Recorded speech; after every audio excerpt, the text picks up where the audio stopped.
Ika-14 Kabanata. Kasinungalingan tungkol sa nangyari at bakit. Magkakaroon ng parehong espiritual at lohikal na mga paliwanag kung ano ang nangyari sa milyon-milyong tao na nawala at kung bakit ito nangyari. Tungkol naman sa mga espiritual na kasinungalingan, magkakaroon ng mga paliwanag na nagsasabing ang mga taong nawala ay dinala sa ibang planeta o sa inang barko. Oo, ako ay lubos na seryoso. Sasabihin nila ito ay dahil hindi tayo naliwanagan at kailangang tanggalin. Maririnig mo silang magsasabing magiging mas maganda ang buhay kung wala tayo. Narito ang isang quote mula kay Barbara Marciniak, isang sikat na bagong edad na may akda, upang matulungan kang mas maunawaan ang aking punto. Ang mga taong umalis sa planeta sa panahon ng mga pagbabago sa Earth ay hindi na nababagay dito at pinipigilan nila ang pagkakaisa ng Earth. Kapag dumating ang oras na marahil 20 milyong tao ang umalis sa planeta sa isang pagkakataon, magkakaroon ng napakalaking pagbabago sa kamalayan para sa mga natitira. Ngayon, maaaring hindi sumang-ayon ang ilang bagong edad at sinasabing inalis tayo para maliwanagan tayo at pagkatapos ay bumalik at turuan ang lahat ng naiwan. Iniisip man nila na ang mga raptured ay naliwanagan o hindi. Ito ay isang espiritual na kasinungalingan. Matanto na bahagi ito ng panlilinlang ni Satanas sa bagong panahon. Siyempre, magkakaroon ng alien abduction explanation. Sasabihin nila sa iyo na kami ay kinuha para sa kaliwanagan, para sa eksperimento, upang maging isang lahi ng alipin, upang tumulong na iligtas ang lupa, o upang tumulong na iligtas ang sangkatauhan mula sa ilang apocalypse. Ang ating kultura ay nahuhumaling sa extraterrestrial na buhay. Wala akong duda na ang mga tao ay nagkaroon ng tunay na karanasan sa mga dayuhan at naging saksi sa lahat ng uri ng mga palatandaan at kababalaghan bilang resulta ng mga pagtatagpo na iyon. Ang dami ng data at katibayan na mayroon kami sa mga pagtatagpo na ito ay napakalaki upang pabulaanan. Gayunpaman, may mahalagang katotohanan dito na ayaw ni Satanas na malaman mo. Si Pastor Billy Crone ay gumawa ng maraming pananaliksik tungkol sa mga hindi kilalang lumilipad na bagay at extraterrestrial. Ang mga sumusunod na pahayag ay isang buod ng kanyang natuklasan. Ang mga dayuhan ay nagsisinungaling na parang mga demonyo. Ang mga dayuhan ay naglalakbay na parang mga demonyo. Ang mga dayuhan ay nagtuturo tulad ng mga demonyo. Ang mga dayuhan ay nakikipag-usap tulad ng mga demonyo. Ang mga dayuhan ay nagtataglay ng parang mga demonyo. Ang mga dayuhan ay pinagsasabihan ng pangalan ni Jesus tulad ng mga demonyo. Oo, tama ang nabasa mo. Ang mga dayuhan ay mga demonyo. Ayokong malinlang ka pa tungkol dito. Sa tingin ko, ito ay isa sa tunay na masasamang kasinungalingan ni Satanas. Mahalaga para sa iyo na makilala ang panlilinlang na ito at makita mo kung ano talaga ito. Titingnan natin ang bawat isa sa mga claim na iyon ng mas detalyado, ngunit kailangan mo munang maunawaan kung ano ang mga demonyo. Sinasabi sa atin ng Biblia na ang mga demonyo ay mga nahulog na anghel. Nagsimula ang lahat sa hari ng mga demonyo, si Satanas. Nang magkasala si Satanas at maghimagsik laban sa Diyos, itinapon siya sa lupa kasama ang lahat ng iba pang mga anghel na sumunod sa kanya. Tingnan ang Apokalipsis 12:4-9. Sa mga kasulatang ito, si Satanas ang pinahirang kerubin at si Lucifer. Ikaw ay nasa Eden, ang hardin ng Diyos. Ikaw ang pinahirang kerubin na tumatakip. Pagkatapos, itinayo kita sa banal na bundok ng Diyos. Ikaw ay sakdal sa iyong mga lakad mula sa araw na ikaw ay lalangin hanggang sa ang kalikuan ay nasumpungan sa iyo. Sa kasaganaan ng iyong komersyo, ang iyong loob ay napuno ng karahasan at ikaw ay nagkasala. kaya't itinaboy kita bilang marumi mula sa bundok ng Diyos. Inihagis kita sa lupa. Inilagay kita sa harap ng mga hari upang makita kanila. Ezekiel 28:13-17. Kung gaano ka nahulog mula sa langit, o Lucifer, anak ng umaga, kung gaano ka naputol sa lupa, ikaw na nagpapahina sa mga bansa. Isaias 14:12 New King James Version.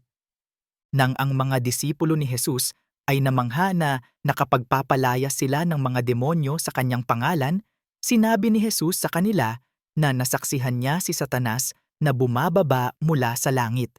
Sa mga talatang ito, si Jesus ay Panginoon.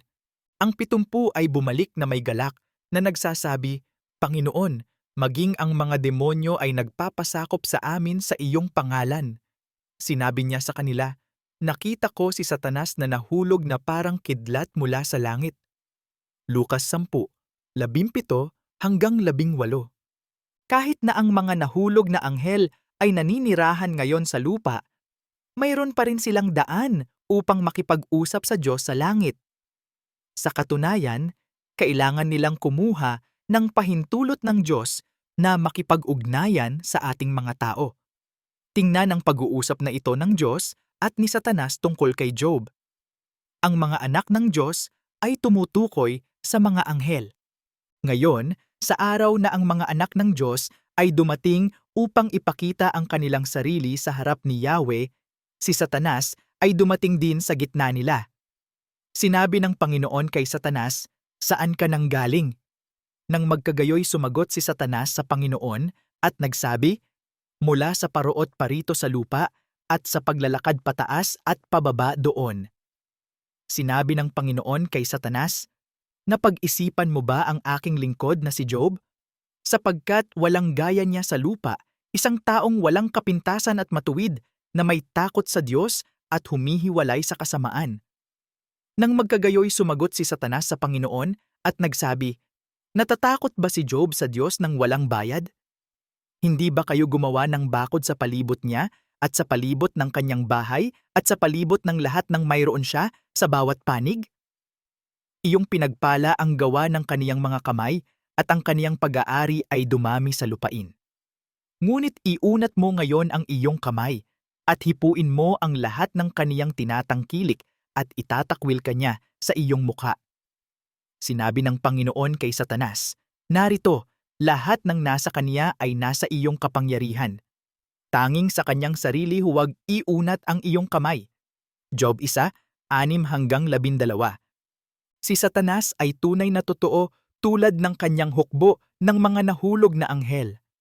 Darating ang araw kung saan ang mga nahulog na anghel na ito ay sisipain mula sa langit. Nangyayari ito sa rapture. Nawawalan sila ng access sa Diyos noon. Magkakaroon ng isang makabuluhang pagtaas sa dayuhan, demonyo, aktibidad mula sa araw na iyon. Iyon ay dahil malalaman nilang mayroon silang napakaikling panahon na natitira. Mapupuno sila ng galit. Alam nila kung paano nagtatapos ang kwentong ito. Lahat sila ay mapupunta sa lawa ng apoy. Apokalipsis 20:10, Mateo 25:41. Inihagis ang malaking dragon, ang matandang ahas na tinatawag na Diablo at Satanas, ang manlilinlang sa buong sanglibutan. Siya ay inihagis sa lupa at ang kanyang mga anghel ay itinapon kasama niya. Narinig ko ang isang malakas na tinig sa langit na nagsasabi, "Ngayon ay dumating na ang kaligtasan, ang kapangyarihan at ang kaharian ng ating Diyos, at ang kapamahalaan ng kaniyang Kristo. Sapagkat ang tagapagsumbong sa ating mga kapatid ay itinapon, na siyang nagsusumbong sa kanila sa harap ng ating Diyos araw at gabi. Dinaig nila siya dahil sa dugo ng kordero at dahil sa salita ng kanilang patotoo. Hindi nila mahal ang kanilang buhay kahit hanggang kamatayan.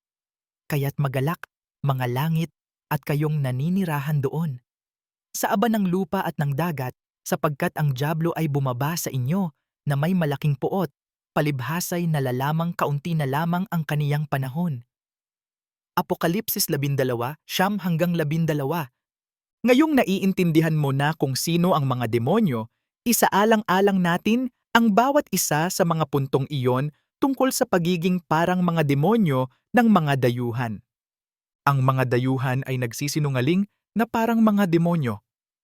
Sinasabi ng mga dayuhan na sila ay isang evolved, higher educated species.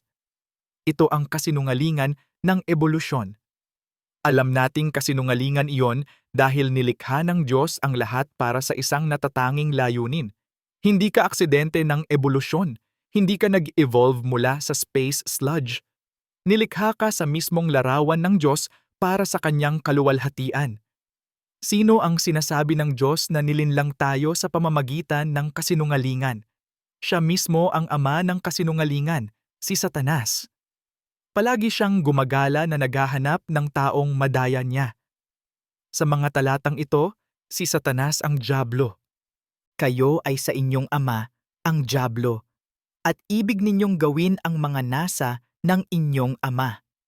Siya ay isang mamamatay tao mula pa sa simula, at hindi tumatayo sa katotohanan, sapagkat walang katotohanan sa kanya.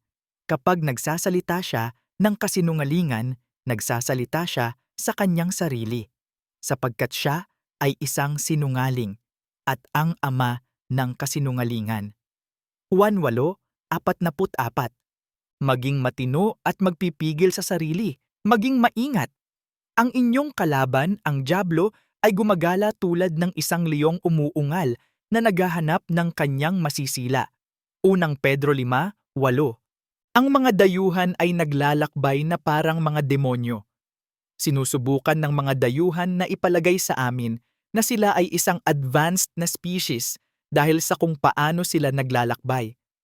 Ang mga hindi kilalang lumilipad na bagay at alien ay madalas na lumilitaw mula sa manipis na hangin, na parang nagmula sa ibang dimensyon. Mayroong lahat ng uri ng mga sightings ng mga lumilipad na platito at iba pang high-tech na mga sasakyan na mukhang lumilitaw mula sa kung saan. Sino ang sinasabi sa atin ng Biblia na may kakayahang maglakbay sa pagitan ng mga sukat? Iyon ay magiging mga anghel. May access sila sa espiritual, makalangit na dimensyon, at may access sila sa ating dimensyon sa lupa. Tandaan na ang mga demonyo ay mga fallen angel. Sa kasulatang ito, makikita natin na ang propeta, si Eliseo, ay nanalangin para sa mga mata ng kanyang lingkod na mabuksan sa dimensyon ng espiritu. Binuksan ng Diyos ang kanyang mga mata at nakita niya ang nakikita ng propeta, isang bundok na puno ng mga anghel na may mga karwaheng apoy. Ang mga anghel ay talagang kasama natin. Hindi natin sila karaniwang nakikita dahil sila ay nasa ibang dimensyon.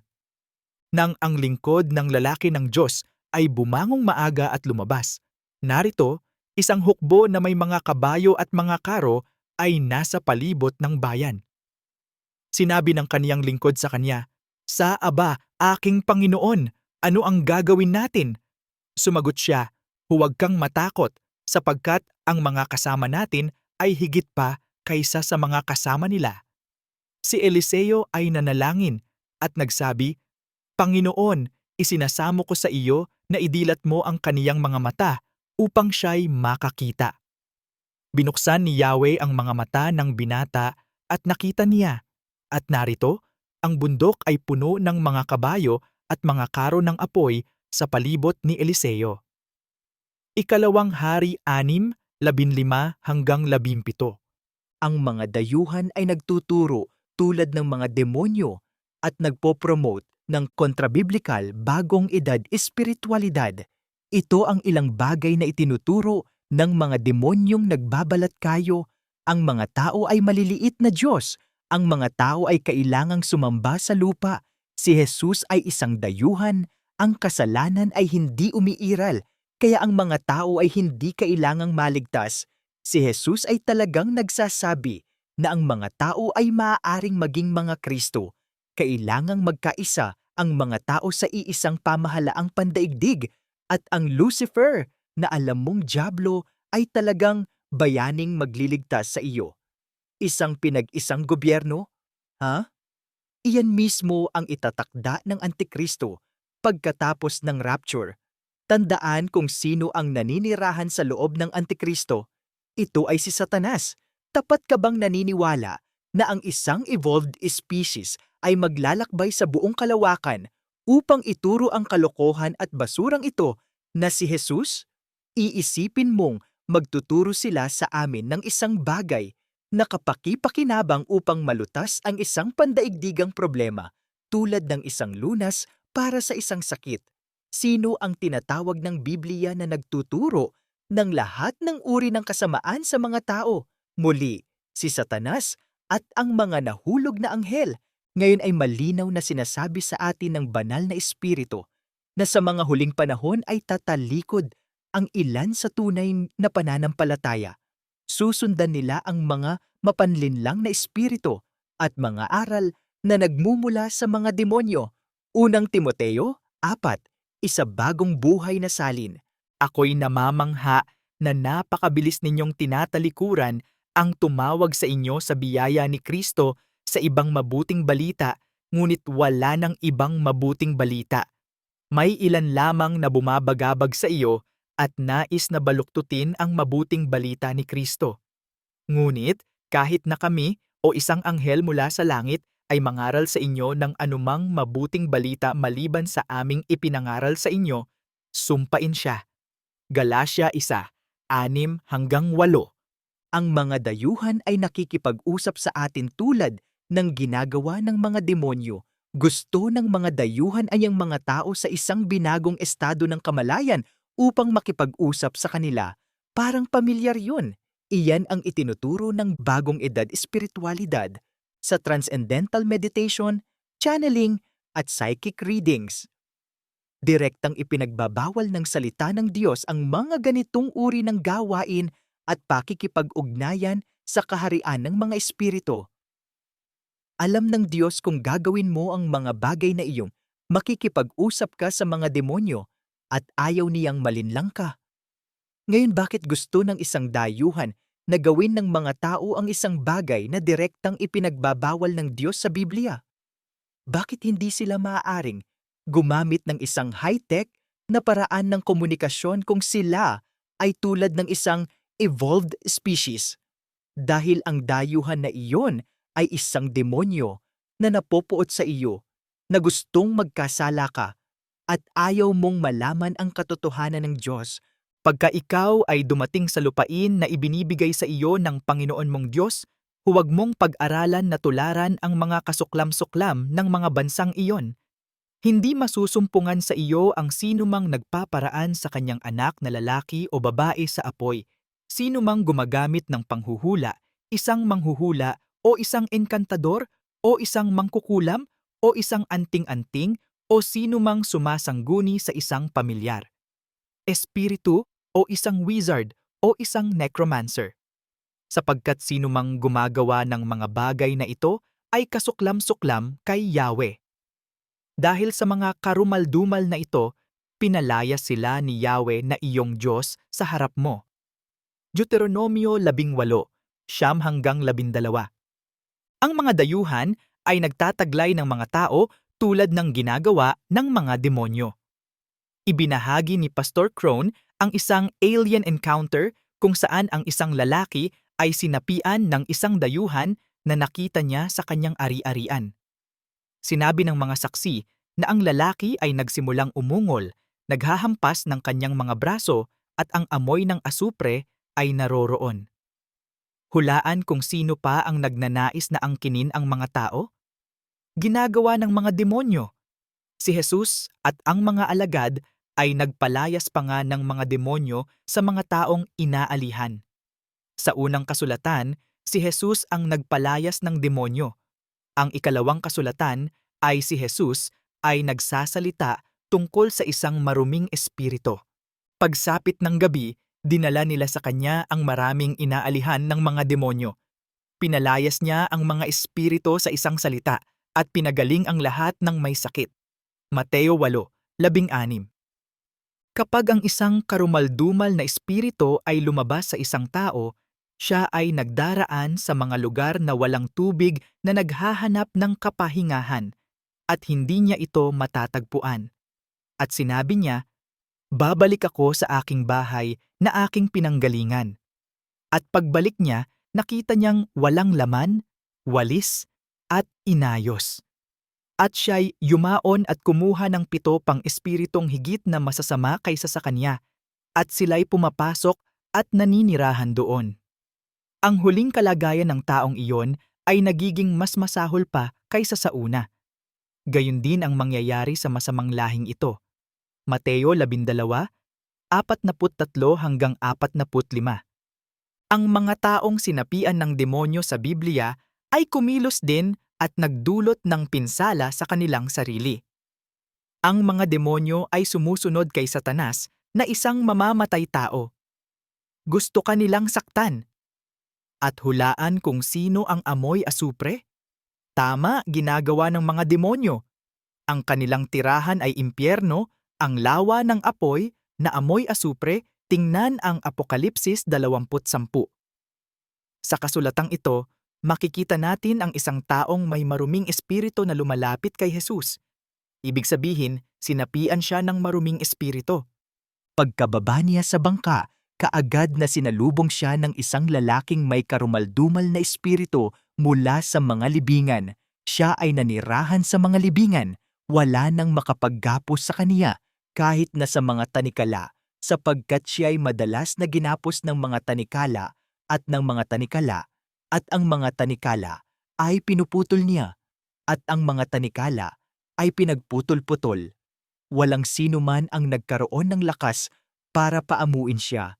Laging gabi at araw, sa mga libingan at sa mga bundok, siya'y sumisigaw at pinagpuputukan ang sarili ng mga bato. Nang makita niya si Jesus sa malayo, tumakbo siya at yumukod sa kanya at sumigaw ng malakas na tinig. Sinabi niya, "Ano ang kinalaman ko sa iyo, Jesus? Ikaw na anak ng kataas-taasang Diyos? Isinasamo ko sa iyo sa pamamagitan ng Diyos, huwag mo akong pahirapan." Sapagkat sinabi niya sa kanya, "Lumabas ka sa tao, ikaw na karumaldumal na espiritu." Tinanong niya siya, "Ano ang iyong pangalan?" At sinabi niya sa kanya, "Ang pangalan ko ay Legion, sapagkat kami ay marami." Sila'y nagsilapit kay Jesus at nakita nila ang inalihan ng mga demonyo na nakaupo, nakadamit, at nasa kaniyang matino ang pag-iisip. Sa makatuwid, bagay gayaong may pulutong. At natakot sila. Marcos 5:2-15. Maraming tao na nakatagpo ng mga dayuhan ang nakakita ng tunay, pisikal na mga nilalang. Lahat tayo ay nakakita ng mga larawan ng mga kulay-abong dayuhan at ng maliliit na berdeng lalaki. Alam mo ba na ang mga anghel ay maaaring magkaroon ng pisikal na anyo? Huwag kalimutang magpakita ng mabuting pakikitungo sa mga estranghero. Dahil sa paggawa nito, ang ilan ay nakaaaliw sa mga anghel ng hindi nalalaman. Mga Hebreo 13:2. Sapagkat ang gayong mga tao ay mga bulaang apostol, mga magdarayang manggagawa na nagkukunwaring mga apostol ni Kristo, at hindi katakataka sapagkat kahit si Satanas ay nagpapakunwaring anghel ng liwanag, kaya't hindi malaking bagay kung ang kaniyang mga alipin ay magpakunwaring mga alipin ng katuwiran, na ang kanilang wakas ay magiging ayon sa kanilang mga gawa. 2 Korinto 11:13-15. Dumating ang 2 anghel sa Sodoma sa gabi. Nakaupo si Lot sa tarangkahan ng Sodoma. Nakita sila ni Lot at tumindig upang salubungin sila. Iniyuko niya ang kanyang sarili habang ang kanyang muka sa lupa. Genesis 19:1. Ang mga dayuhan ay sinaway sa pangalan ni Jesus. Narito ang sinabi ng alien abduction investigator na si Joe Jordan tungkol sa mga taong nakaranas ng pagdukot sa pamamagitan ng pagsasaliksik sa mga testimonya ng kaso nalaman na ang ilan sa mga nakaranas ay nagawang ihinto o wakasan ang karanasan. Nagkaroon ng kinikilalang pagkakapareho sa pamamaraan na ginamit sa mga Kristiyanong karanasan. Ang karanasan ay ipinakita na maaaring ihinto o wakasan sa pamamagitan ng pagtawag sa pangalan at awtoridad ni Hesukristo, hindi bilang isang magic word, ngunit sa pamamagitan ng kanilang katapatan at personal na relasyon sa Kanya. Siya ay may higit sa 100 patotoo na naipost sa kanyang website. Well, ito ay kawili-wili, hindi ba? Ngayon, bakit sa lupa ay tutugon ang isang dayuhan sa awtoridad ni Hesukristo? Dahil ito ay isang demonyo. Ang lahat ng mga anghel ay nasa ilalim ng awtoridad ni Jesus. Sa sinagoga ay may isang tao na may espiritu ng isang karumaldumal na demonyo at siya'y sumigaw ng malakas na tinig na nagsasabi, ano ang kinalaman namin sa iyo, Jesus na taga Nazaret? Naparito ka ba para sirain kami? Alam ko kung sino ka, ang banal ng Diyos. Sinaway siya ni Jesus na sinasabi, tumahimik ka at lumabas ka sa kanya. Nang siya'y ibagsak ng demonyo sa gitna nila, siya'y lumabas sa kanya na hindi siya nagawang masama.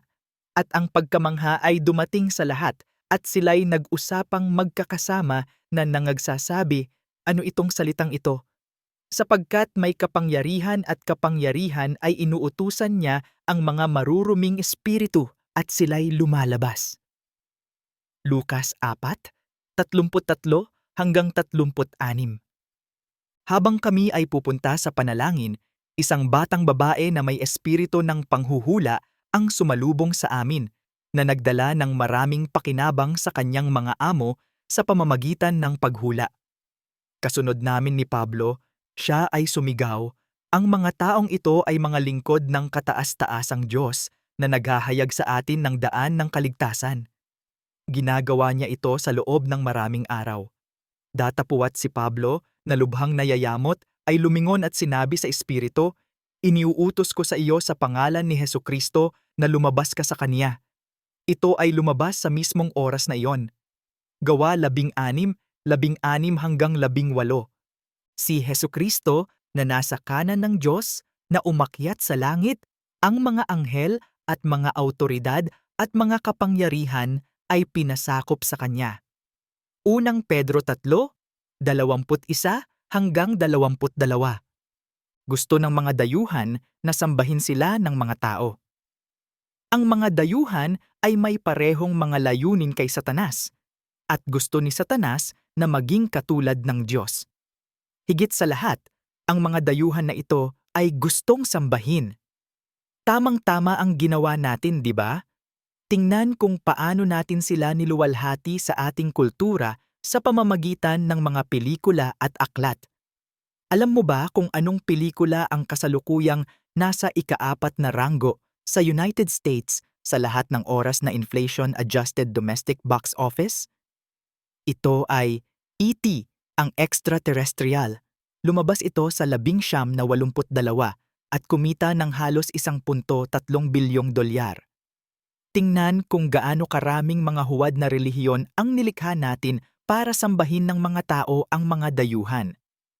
Noong Agosto 2019, 2 milyong tao ang nagsabing sila ay dadalo sa storm area na 51 kaganapan sa Nevada sa taglagas ng 2019 at 1.4 na milyon ang interesado. 2 milyong tao. Katumbas iyon ng buong metropolitan area ng Indianapolis. Maraming tao ang nahuhumaling sa mga alien. Ang kasulatan ay nagsasalita tungkol kay Satanas na ang pangalan ay Lucifer. Makikita mo na gusto niyang maging Diyos. Kung gaano ka nahulog mula sa langit o Lucifer, anak ng umaga. Kung gaano ka naputol sa lupa, ikaw na nagpapahina sa mga bansa. Sapagkat iyong sinabi sa iyong puso, aakyat ako sa langit, aking itataas ang aking luklukan sa itaas ng mga bituin ng Diyos. Ako rin ay uupo sa bundok ng kapisanan sa pinakamalayong bahagi ng hilaga. Aakyat ako sa itaas ng mga kaitaasan ng mga ulap. Ako ay magiging gaya ng kataas-taasan. Isayas 14:15 12-14 na New King James Version. Sa panahon ng ministeryo ni Jesus, siya ay tinukso ni Satanas. Tingnan kung ano ang sinubukan ni Satanas na gawin si Jesus. Muli, dinala siya ng dyablo sa isang napakataas na bundok at ipinakita sa kanya ang lahat ng kaharian sa sanglibutan at ang kanilang kaluwalhatian. Sinabi niya sa kanya, "Ibibigay ko sa iyo ang lahat ng mga bagay na ito kung magpapatira pa ka at sasambahin mo ako." Nang magkagayoy sinabi sa kanya ni Jesus, "Lumayo ka sa likuran ko, Satanas, sapagkat nasusulat, sasambahin mo ang Panginoon mong Diyos at siya lamang ang iyong paglilingkuran." Mateo 4:8-10. Tama, gusto ni Satanas na sambahin siya ni Jesus. Tandaan na si Jesus ay Diyos sa katawang tao. Kaya hindi lang gusto ni Satanas na maging katulad ng Diyos, gusto niyang palitan ang Diyos. Gusto niyang sambahin siya ng Diyos. Sa mga kasulatan sa ibaba, makikita mo sa buong kasaysayan na ang mga tao ay sumasamba sa mga demonyo. Hindi nila nilipol ang mga bayan gaya ng iniutos sa kanila ng Panginoon, kundi nakihalubilo sa mga bansa at natuto ng kanilang mga gawa. Naglingkod sila sa kanilang mga Diyos-Diyosan na naging silo sa kanila. Oo, inihain nila ang kanilang mga anak na lalaki at babae sa mga demonyo. Awit 106:34-37. Nang magkagayoy iniwan niya ang Diyos na lumikha sa kanya at itinakuwil ang bato ng kaniyang kaligtasan. Ginalaw nila siya sa paninibugho sa mga kakaibang Diyos. Sila ay minungkahi sa kanya sa galit sa pamamagitan ng mga kasuklam-suklam. Naghain sila sa mga demonyo, hindi sa Diyos, sa mga Diyos na hindi nila kilala, sa mga bagong Diyos na lumitaw kamakailan na hindi kinatatakutan ng iyong mga ama. Deuteronomio 32:15-17. Dito, sinasabi sa atin ni Apostol Pablo na huwag sumamba sa iba maliban sa Diyos. Kapag pinalitan natin ang Diyos ng ibang bagay, ang ibang bagay ay talagang isang demonyo. Ang mga bagay na ito ay naging mga halimbawa sa atin sa layuning huwag tayong magnanasa sa masasamang bagay na gaya rin nila. Huwag maging mga sumasamba sa Diyos-Diyusan gaya ng ilan sa kanila. Gaya ng nasusulat, naupo ang mga tao upang kumain at uminom at tumindig upang maglaro. Kaya nga, mga minamahal, tumakas kayo sa pagsamba sa Diyos-Diyosan. Isaalang-alang ang Israel ayon sa laman. Hindi ba nakikibahagi sa altar ang mga kumakain ng mga hain? Ano bang pinagsasabi ko nun? Na ang isang bagay na inihain sa mga Diyos-Diyosan ay anuman? O ang isang Diyos-Diyosan ay anuman? Ngunit sinasabi ko na ang mga bagay na inihahain ng mga Gentil ay inihahain nila sa mga demonyo at hindi sa Diyos, at hindi ko nais na kayo ay magkaroon ng pakikisama sa mga demonyo. Hindi ninyo maaaring inumin ang saro ng Panginoon at ang saro ng mga demonyo. Hindi kayo makakasalo sa hapag ng Panginoon at sa hapag ng mga demonyo. Unang Korinto 10:6-7, 14-18-21. Nahihirapan ka pa bang maniwala na ang mga dayuhan ay talagang panlilin lang mula kay Satanas? Tingnan kung ano ang sinabi ng mga sekular na mananaliksik na ito. Isang sikat na di kilalang flying object researcher at astrophysicist, si Dr. Jacques Vallée, na kilala sa kanyang pananaliksik na nagbigay inspirasyon sa pelikula ni Steven Spielberg na malapit na Pagtatagpo ng Ikatlong Uri, ay nagsabi nito tungkol sa mga hindi nakikilalang lumilipad na bagay sa isang panayam. The phenomenon comes in an environment of manifestations that isama ang mas mataas na kamalayan ng mga synchronicities, paranormal na tunog at mga ilaw, at paminsan-minsan ay walang katotohanan na mga pagkakataon na katulad ng mga inilarawan sa poltergeist panitikan. Sinabi ito ng mananaliksik at may akda ng hindi kilalang lumilipad na bagay, si John Keel. Ang hindi kilalang mga lumilipad na bagay ay tila hindi umiiral bilang nasasalat, mga gawang bagay. Hindi sila umaayon sa mga likas na batas ng ating kapaligiran.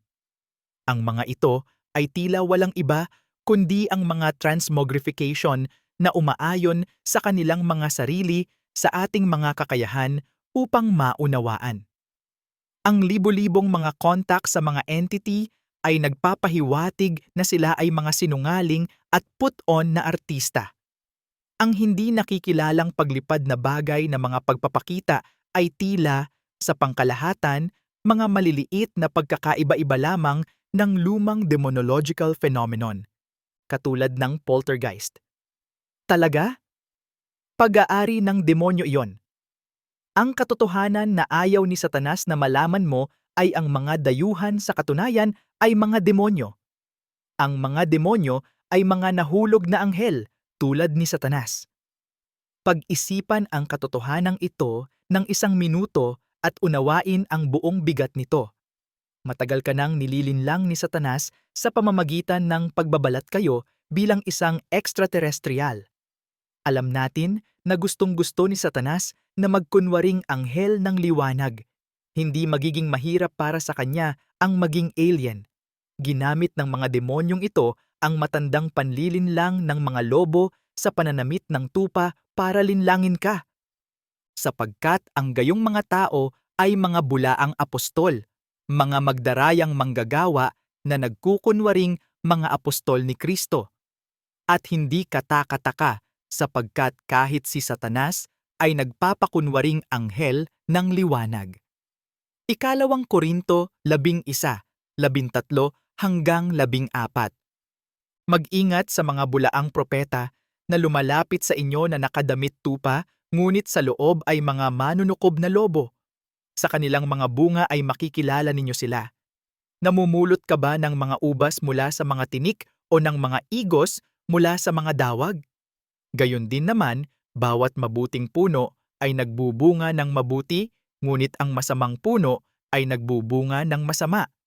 Mateo 7:15-17. Well, hindi na. Huwag nang magpalinlang pa. Ang mga taong na-rapture ay hindi dinukot ng mga dayuhan. Ang paliwanag ng alien abduction ay magiging mahirap na pildoras para lunukin ng ilan. Kaya hindi lang ito ang kasinungalingan na maririnig mo. Maaari mong marinig na ang mga nawala ay nahawahan ng ilang nakakahawang pathogen at kinuha o sinira upang protektahan ang sangkatauhan. Marahil ay maririnig mo ang mga nawala na pinasingaw ng ilang sopistikadong sandata. Sasabihin nila sa iyo na ito ay isang pag-atake ng terorista. Hindi mahalaga kung sino ang sinasabi nilang kaaway, isang partikular na bansa, Diyos, isang sakit, o ano paman. Gagamitin ito ng mga pinuno ng mundo bilang isang katalista upang magkaisa ang mga tao laban sa karaniwang kaaway na ito. Sa tingin mo ito ay medyo malayo?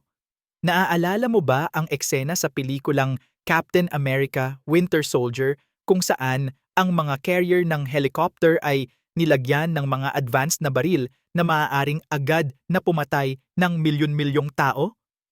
Tinawag itong Project Insight. Ngayon isipin na ang helicopter carrier ay nilagyan ng mga armas na maaaring magsingaw ng mga tao. Parang nawala lahat. Ang mga sandatang laser na maaaring mag-vaporize ng mga bagay ay hindi na science fiction. Tingnan ang mga headline na ito. Ang bagong laser gun ng China ay maaring mag-zap sa iyo gamit ang isang tahimik, carbonizing beam. Ang mga siyentista ay bumuo ng isang Death Star laser weapon upang mag-vaporize ng mga killer asteroids. Laser weapons, ito ba ang dawn of the death ray? Matagumpay na nasubok ng Air Force ng United States ang isang laser system para mabaril ang mga missile. Ang militar ng Russia ay may mga laser na armas na maaring ilabas ang mga kaaway sa wala pang 1 segundo. Maaaring sabihin sa iyo ng mga pinuno na ang mga nawala ay bahagi ng ilang lihim na proyekto sa paggalugad sa kalawakan at inilipat sa lupa, na tinutulungan nilang matukoy ang posibilidad na mabuhay ng ibang planeta, na sila ay individual na pinili batay sa isang komplikadong hanay ng data, na inilihim nila ito para sa ikabubuti ng lahat. Pagkatapos ng lahat, sangkatauhan ang nakataya. Mayroon na kaming ilang malalaking kumpanya na gumagawa ng mga proyekto upang kolonihin ang buwan at Mars.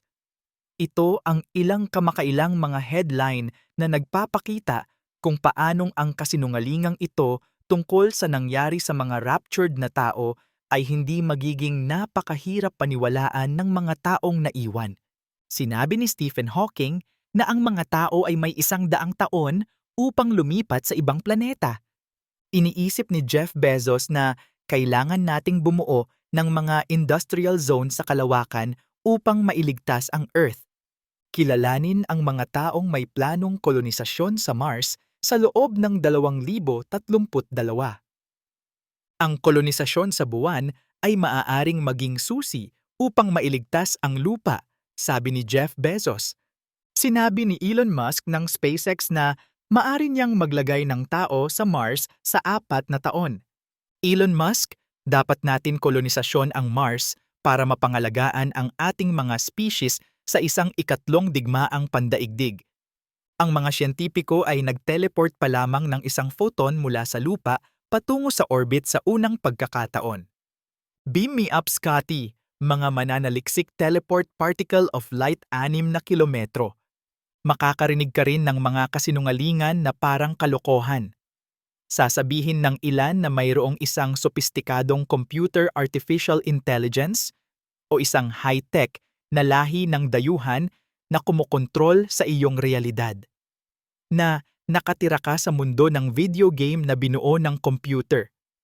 Tinatawag itong simulation hypothesis at pinag-aaralan ito ng mga siyentipiko sa loob ng maraming taon. Baka sabihin nilang na red pill ang mga nawala gaya ng ginawa ni Neo sa pelikulang The Matrix.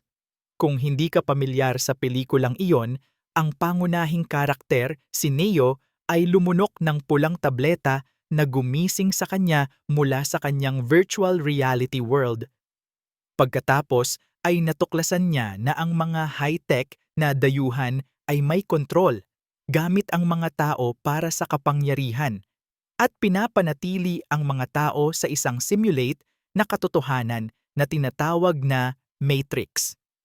O sasabihin nila sa iyo na ang mga na-rapture na tao ay inalis sa simulation dahil sa ilang depekto na para kaming mga hindi tao na karakter. Nakakaramdam ako ng kakilakilabot na maraming tao ang susubukang tanggalin ang saksakan kapag narinig nila ang kasinungalingang ito tungkol sa pamumuhay sa isang virtual na katotohanan. Gusto nilang sundan ang yapak ng bayani ng pelikula na si Neo. Ito ay isang purong demonyong kasinungalingan at hahantong sa mga kapuspalad na pagpapakamatay ng maraming tao. Huwag maniwala sa akin? Tingnan ang mga kamakailang headline na ito. Matrix-like reality goes mainstream, NBC asking are we living in a simulated universe? Sinabi ni Elon Musk na maaaring mabuhay tayo sa isang simulation. Narito kung paano namin masasabi kung tama siya.